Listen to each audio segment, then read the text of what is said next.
confession time. I graduated high school 15 years ago.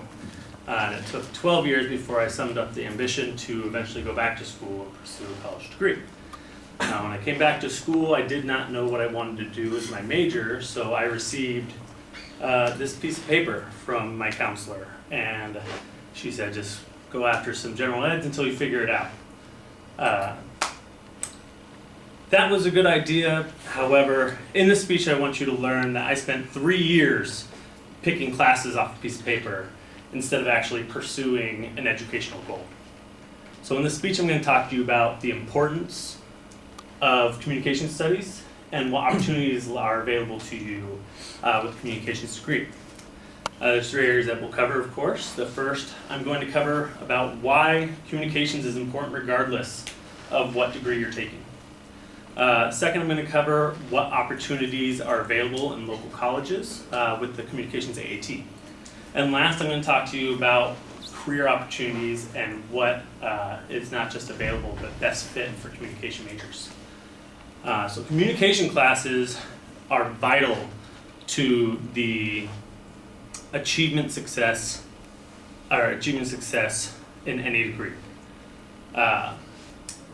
Essentially, there are 10 units that will be covered by communication classes that cover every general ed, regardless of the degree you're taking. And if you're taking communications as your major, as I now am, it will cover 17 of your general ed units as well as your major requirements.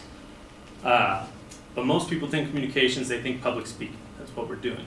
It's a lot more than that. Communications offers an analytics by using critical thinking and coordination. It offers leadership by social perceptiveness and decision making. And in using communications, leadership, analytics, put them all together, those are some of the key, most coveted skills that employers are looking for in today's job market. So if you decide to go with a communications major, there are a lot of local colleges that offer a wide variety of different specialties. If you went to Cal State University of Long Beach, they specialize and focus on community with social activism. If you go to Cal State Fullerton, they offer a little bit more of a focus on diversity and intercultural studies. And if you were to go to USC, they have the Annenberg School for Communications and Journalism.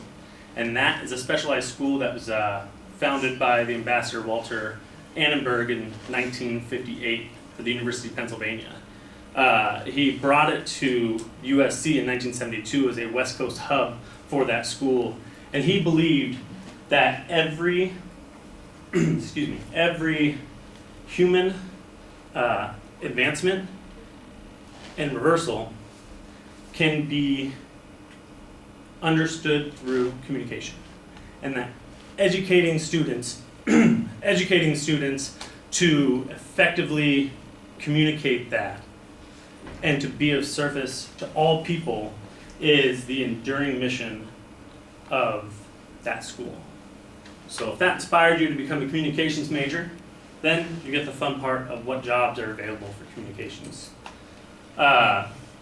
There's a lot of different things that you can do with a communications major. You can do something as simple as being a radio disc jockey, being a TV talk show host. You can be a lawyer. You can be a White House press secretary if you really wanted to. I don't know why you would. But you could also be in public relations. Public relations goes into a whole nother world of things. You could be doing copywriting. You could be doing social media management. So communications really does have this broad spectrum. It has a great salary range as well, which is going to be roughly about $32,000 on the low end, $192,000 on the high end, and an average of about $53,000 for most people. And as you'll see here, these are some of the most famous people that have communications degrees. And if you don't recognize a lot of them, the one that's most important, in my opinion, is going to be Bob Iger there in the middle, who runs Disney. So he started off as a TV weatherman and built his way up to being the head of the biggest company in the world. So through all of that, today, I hope you learned a little bit. We talked about the importance of communications through all degrees. We covered how it's important for those degrees, how other colleges locally can help you out in different areas, and what options are available for you should you choose to get a communications degree. And I really hope you did learn a little bit about this so that you can not be here in 3 years kind of not knowing what you're doing. Because if I had learned this 3 years ago, I probably wouldn't be here teaching you about it. So.